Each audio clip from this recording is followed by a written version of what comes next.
വെള്ളത്തിൽ നിന്ന് സൃഷ്ടിച്ചിരിക്കുന്നു. അവരുടെ കൂട്ടത്തിൽ ഉദരത്തിന്മേൽ ഇടഞ്ഞു നടക്കുന്നവരുണ്ട്. 2 കാലിൽ നടക്കുന്നവരും അവരിലുണ്ട്.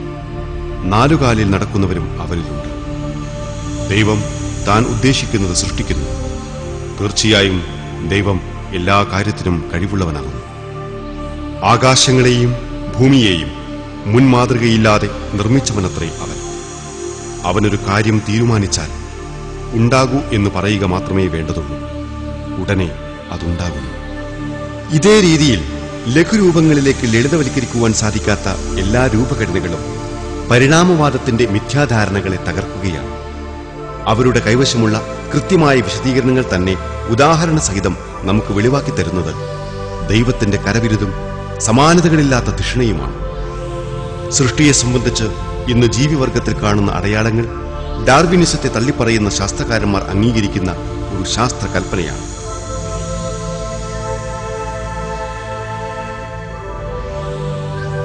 ഇക്കൂട്ടത്തിൽ പ്രസിദ്ധമായ പേരുകൾ കാലിഫോർണിയ സർവകലാശാലയിലെ ഫിലിപ്പ് ജോൺസൺ, ചിക്കാഗോ സർവകലാശാലയിലെ വില്യം ഡംസ്കി, കേംബ്രിഡ്ജ് സർവകലാശാലയിൽ നിന്ന് PhD നേടിയ സ്റ്റീഫൻ ഡി മേയർ, ചിക്കാഗോ സർവകലാശാലയിലെ പോൾ നെൽസൺ എന്നിവരാണ്.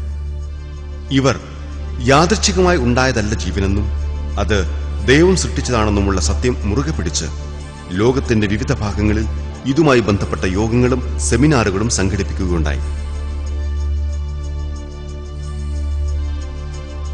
ലളിതവൽക്കരിക്കാനാവാത്ത മറ്റൊരവയവമാണ് മനുഷ്യന്റെ ചെവി. നിരവധി ഘടകങ്ങൾ അടങ്ങിയതാണത്. ഈ അവയവങ്ങളുടെ പൊരുത്തം നിറഞ്ഞ പ്രവർത്തനമാണ് കേൾവി എന്ന അനുഭവം.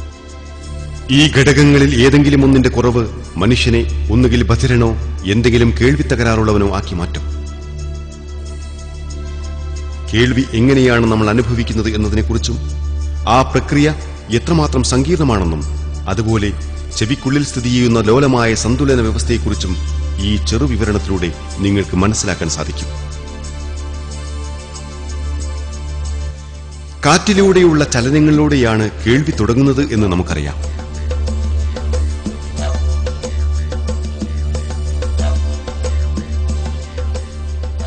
ഓറിക്കിൾ എന്ന ഭാഗത്ത് ഈ സ്പന്ദനങ്ങൾ കേന്ദ്രീകരിക്കപ്പെടുന്നു. ഉൾക്കാതിലേക്ക് പ്രവേശിക്കുമ്പോൾ ഈ ശബ്ദതരംഗങ്ങളുടെ ആവേഗം ഏകദേശം 17 ഡെസിബൽ ആയി വർദ്ധിക്കുന്നു. അവിടെ വെച്ചാണ് ഈ സ്പന്ദനങ്ങൾ കാതിനുള്ളിലെ തനുസ്തരത്തിലേക്ക് അഥവാ പാടയിലേക്ക് പ്രവേശിക്കുന്നത്. ഒരു തന്മാത്രയുടെ സ്പന്ദനം പോലും സ്വീകരിക്കാൻ തക്കവണ്ണം ലോലമാണ് തനുസ്തരം. വളരെ ശാന്തമായ പരിസ്ഥിതിയിൽ കുറെ മീറ്ററുകൾക്ക് അകലെ നിന്ന് പോലുമുള്ള ചെറു ശബ്ദങ്ങൾ നമുക്ക് കേൾക്കാൻ കഴിയുന്നതിന് ഈ ലോല നിർമ്മിതിക്ക് നമ്മൾ നന്ദി പറയണം. ഈ നേർത്ത കർണപടലം ചെവിയിലെത്തുന്ന ശബ്ദകമ്പനങ്ങളെ ഉദ്ദീപിപ്പിച്ച് മധ്യകർണത്തിലെത്തിക്കുന്നു. വളരെ ലോലമായ തുലനാവസ്ഥയിൽ 3 പരസ്പരബന്ധിതമായ അസ്ഥികൾ ഇവിടെ സ്ഥിതി ചെയ്യുന്നു. ഹാമർ, സ്റ്റിർഅപ്പ്, ആൻവിൽ എന്നറിയപ്പെടുന്ന ഇവ കർണപടലത്തിൽ നിന്നെത്തുന്ന കമ്പനങ്ങളെ ഉദ്ദീപിപ്പിക്കുന്നു. നാം ഇതുവരെ ചർച്ച ചെയ്ത യാന്ത്രിക ചലനങ്ങൾ ശബ്ദമായി മാറുന്ന മേഖലയാണ് ആന്തരകർണം. ഇവിടെ ദ്രാവകം കൊണ്ട് മൂടപ്പെട്ട കോക്ലിയ എന്ന പേരിൽ ഒരു അവയവമുണ്ട്. മധ്യകർണത്തിലെ അവസാന ഘടകമായ സ്റ്റിറപ്പ് കോക്ലിയയുടെ പ്രവേശന ഭാഗത്ത് കർണപടലവുമായി യോജിക്കുന്നു. മധ്യകർണത്തിലെ യാന്ത്രിക കമ്പനങ്ങൾ ഈ പടലം വഴി കോക്ലിയയിലേക്ക് പ്രക്ഷേപിക്കപ്പെടുന്നു. ആന്തരകർണത്തിലെത്തുന്ന കമ്പനങ്ങൾ ദ്രാവകത്തിൽ ഒരു ഓളം സൃഷ്ടിക്കുന്നു.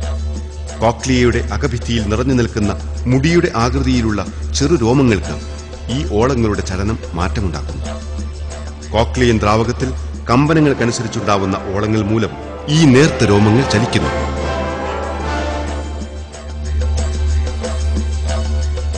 ഉച്ചത്തിലുള്ള ശബ്ദത്തിന് ഇവയുടെ ചലനം കൂടുതലും ശക്തവും ആയിരിക്കും.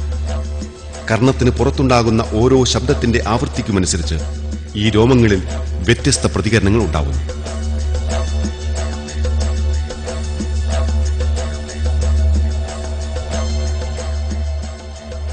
ശരി, ഈ രോമങ്ങളുടെ ചലനം എന്താണ് തെളിയിക്കുന്നത്? ഒരു ശാസ്ത്രീയ സംഗീത സദസ്സ് ആസ്വദിക്കുന്നതിലോ, ഒരു സുഹൃത്തിന്റെ ശബ്ദം തിരിച്ചറിയുന്നതിലോ, ഒരു കാറിന്റെ ശബ്ദം കേൾക്കുന്നതിലോ, ദശലക്ഷക്കണക്കിന് ശബ്ദങ്ങളെ തിരിച്ചറിയുന്നതിലോ ആന്തരകർണത്തിലെ കോക്ലിയയിലുള്ള ഈ രോമങ്ങൾക്ക് എന്തു ബന്ധമാണുള്ളത്? ഈ ചോദ്യങ്ങൾക്കുള്ള ഉത്തരം ഒരിക്കൽ കൂടി കാതുകളിലെ ആശ്ചര്യജനകമായ രൂപകൽപ്പനയുടെ സങ്കീർണതയെ അടിവരയിടുന്നു. ഈ ചെറുരോമങ്ങൾ ഓരോന്നും യഥാർത്ഥത്തിൽ കോക്ലിയയിലെ ആന്തരഭിത്തിയിലുള്ള 20,000-ഓ അതിൽ കൂടുതലോ കോശങ്ങളിൽ സ്ഥിതി ചെയ്യുന്ന ഓരോ സംവിധാനങ്ങളാണ്. ഇവയുടെ ചലനങ്ങൾ സമീപത്ത് സ്ഥിതി ചെയ്യുന്ന കോശങ്ങളിലേക്കുള്ള അയോണുകളുടെ പ്രവാഹം സൃഷ്ടിക്കുകയും അവയെ പ്രവേശിപ്പിക്കുകയും ചെയ്യും.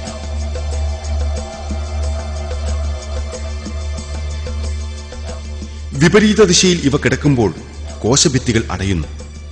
ഈ നിരന്തര ചലനങ്ങൾ കോശങ്ങളിലെ രാസതുലനാവസ്ഥയ്ക്ക് നിരന്തരം മാറ്റമുണ്ടാക്കുകയും ഇവ മൂലം വൈദ്യുത ആവേഗം ഉണ്ടാവുകയും ചെയ്യും. ഈ ആവേഗങ്ങളെ നാഡികൾ വഴി തലച്ചോറിലേക്ക് അയക്കുകയും ചെയ്യുന്നു. അവിടെ വെച്ച് അവ വ്യാഖ്യാനിക്കപ്പെടുകയും ശബ്ദമാക്കി മാറ്റപ്പെടുകയും ചെയ്യുന്നു. ഈ സാങ്കേതികതയുടെ മുഴുവൻ അംശങ്ങളും ഇനിയും ശാസ്ത്രലോകം വ്യക്തമാക്കിയിട്ടില്ല. വൈദ്യുത സിഗ്നലുകൾ നിർമ്മിക്കുമ്പോൾ പുറം ലോകത്തു നിന്നുള്ള ശബ്ദതരംഗങ്ങളുടെ ആവൃത്തിയും ശക്തിയും താളവും ഒരു പ്രത്യേക രീതിയിൽ ക്രമീകരിക്കുന്നുണ്ട്. ഇത് വളരെ സങ്കീർണമായ ഒരു പ്രക്രിയയാണ്. യഥാർത്ഥത്തിൽ ആന്തരകർണത്തിലാണോ അതോ തലച്ചോറിലാണോ ഈ തരംഗങ്ങളുടെ ആവേഗങ്ങൾ തരംതിരിച്ച് മനസ്സിലാക്കപ്പെടുന്നത് എന്ന വസ്തുത ഇനിയും ശാസ്ത്രലോകത്ത് തീരുമാനമായിട്ടില്ല. ഇതുവരെ നമ്മൾ പരിഗണിച്ച വിവരങ്ങൾ വ്യക്തമാക്കുന്നത് കേൾവിക്ക് നമ്മെ സഹായിക്കുന്ന നമ്മുടെ അവയവമായ കർണം അസാധാരണമായ ഒരു സങ്കീർണത പുലർത്തുന്നു എന്നാണ്. സൂക്ഷ്മമായ പഠനം തെളിയിക്കുന്നത് അതിന് ലഘൂകരിക്കാനാവാത്ത സങ്കീർണമായ ഒരു ഘടനയുണ്ടെന്നാണ്. കാരണം പൂർണ്ണമായും കൃത്യമായും രൂപപ്പെട്ട ധാരാളം സ്വതന്ത്ര ഘടകങ്ങൾ ഒരുമിച്ച് നിലനിൽക്കേണ്ടത് കേൾവി സംഭവിക്കുവാൻ അത്യാവശ്യമാണ്.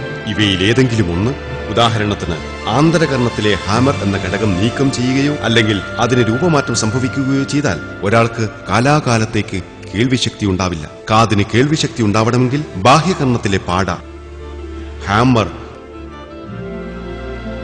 ആൻവിൽ,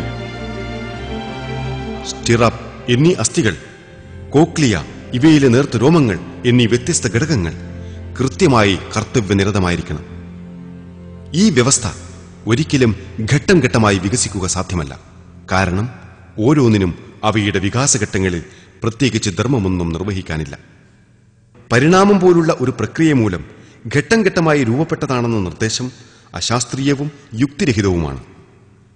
ലഘൂകരിക്കാനാവാത്ത സങ്കീർണതയോടെ നിലനിൽക്കുന്ന ഇതുപോലുള്ള അവയവങ്ങൾ പരിണാമ സിദ്ധാന്തത്തെ തള്ളിക്കളയുന്നു. അവ ഇതോടൊപ്പം നാം ദൈവത്തിന്റെ സൃഷ്ടിയാണെന്ന് വെളിപ്പെടുത്തുന്നു. ഒരു ഖുർആൻ സൂക്തത്തിൽ ആ സത്യം ഇങ്ങനെ വ്യക്തമാക്കുന്നു: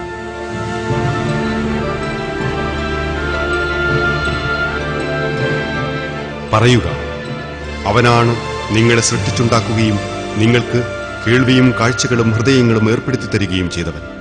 കുറച്ചു മാത്രമേ നിങ്ങൾ നന്ദി കാണിക്കുന്നുള്ളൂ.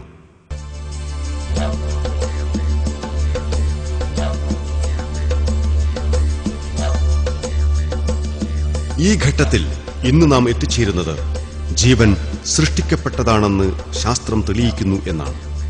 അതോടൊപ്പം നമ്മുടെ സൃഷ്ടാവിന്റെ സർവജ്ഞതയും. പരമകാരുണികനായ ദൈവം, സകല ലോകങ്ങളുടെയും നാഥൻ.